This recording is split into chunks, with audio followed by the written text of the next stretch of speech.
Yang mulia, saya ingin menjelaskan sedikit kronologis perjalanan PNS saya. Saya 2013 adalah seorang guru honorer, lulusan dari Perguruan Tinggi Pendidikan di Kota Bandung, tepatnya di Universitas Pendidikan Indonesia. 2013 saya adalah seorang guru honorer sampai 2018 dengan gaji pada saat itu di Provinsi Jawa Barat sudah lumayan. Guru honorer dimuliakan, yaitu gajinya 2 jutaan.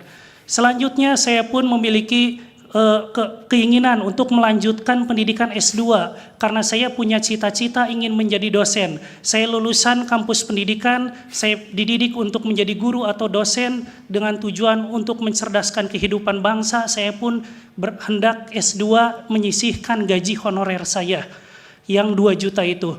Saya S2, selanjutnya 2017 saya lulus. Dan 2018 saya belajar mati-matian untuk lulus PNS karena tes PNS itu sulit dan saingannya cukup banyak. Bayangkan posisi saya saja dulu adalah 1:30.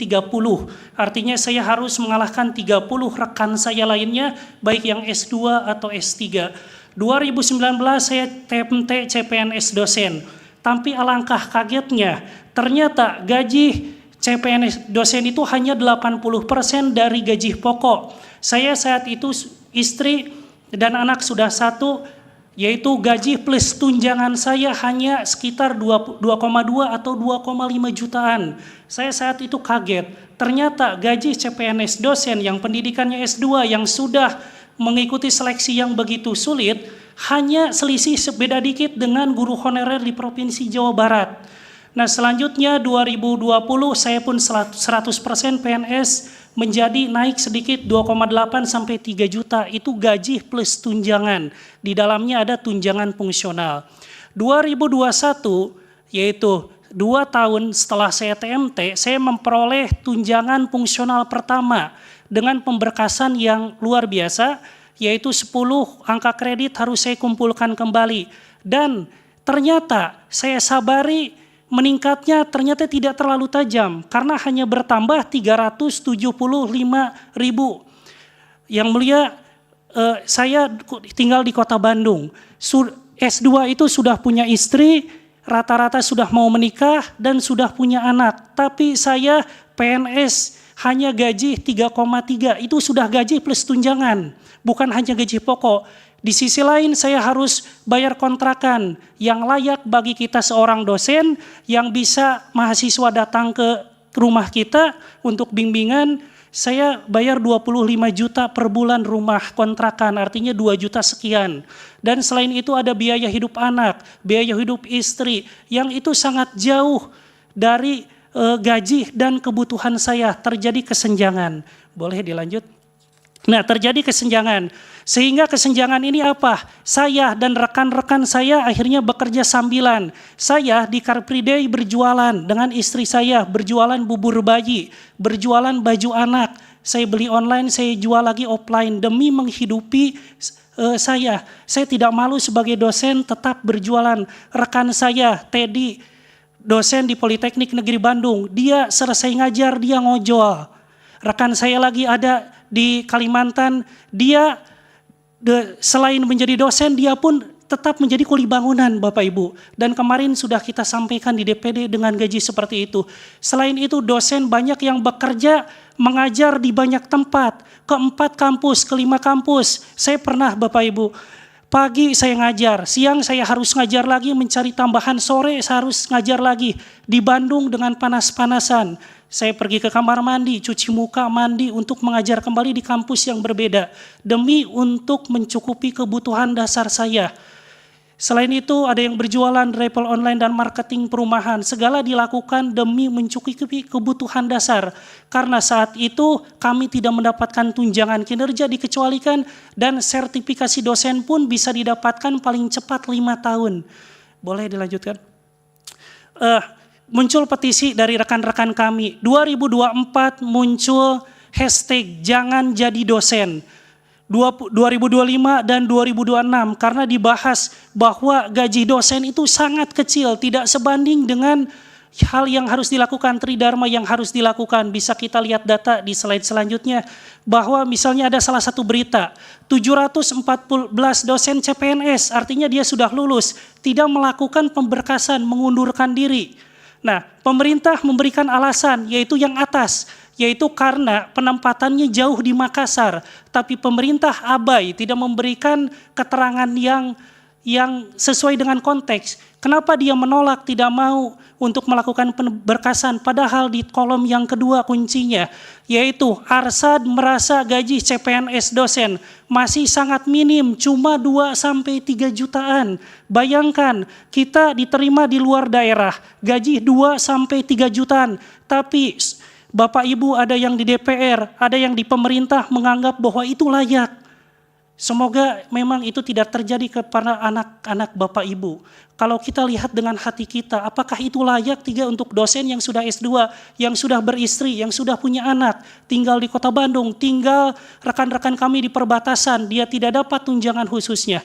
Bisa selanjutnya, Bapak Ibu, seharusnya dosen itu fokus mengajar, penelitian berkualitas, agar lulusannya berkualitas, tapi kenyataannya dosen harus kerja sampingan sehingga waktu tridharmanya kurang. Mahasiswa sering WA saya di luar jam kerja untuk bimbingan. Terkadang saya tolak karena saya sedang bekerja di luar. Saya tidak ceritakan kepada mahasiswa saya karena saya ingin menjaga juga marwah seorang dosen. Tapi ketika saya dihadapkan dengan tugas dan kebutuhan keluarga, tentu saya pun harus mencari cara bagaimana keluarga tetap bisa bertahan. Boleh selanjutnya.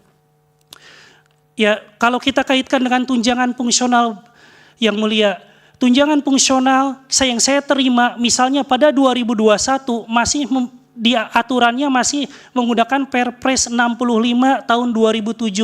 Artinya saya harus menerima tunjangan fungsional yang aturannya sudah dari 14 tahun yang lalu ketika 2021 dan sekarang sudah hampir 2020.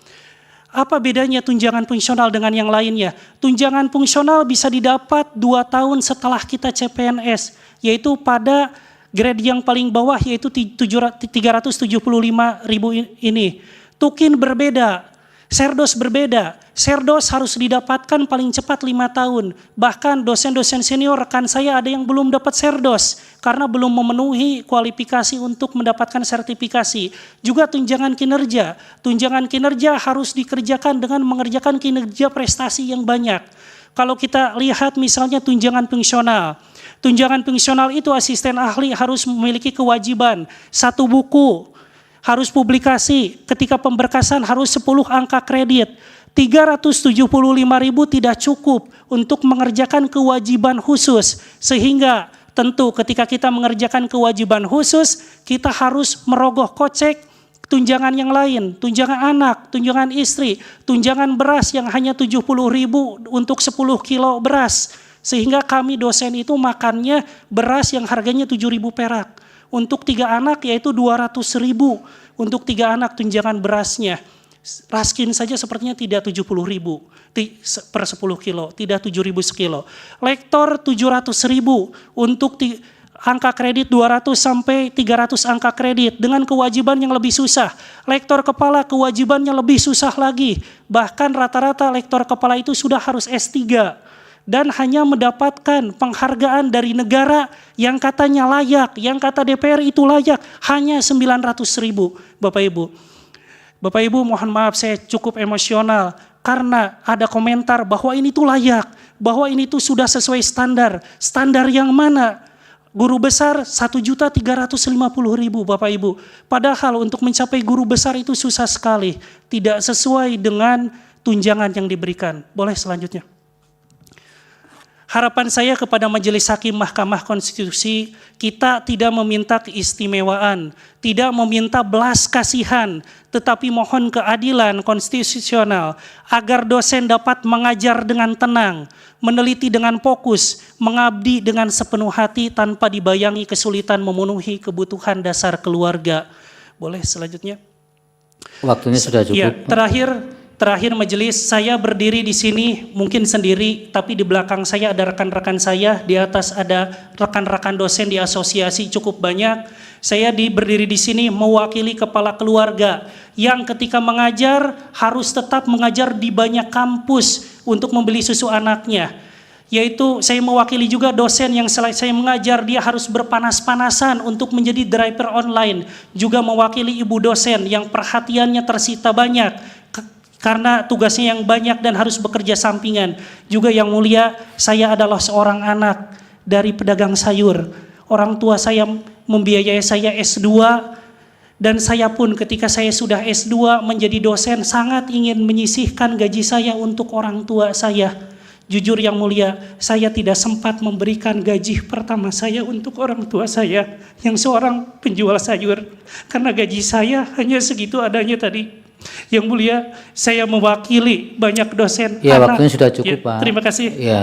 Assalamualaikum warahmatullahi wabarakatuh. Waalaikumsalam. Wahana TV, teropong konsumen.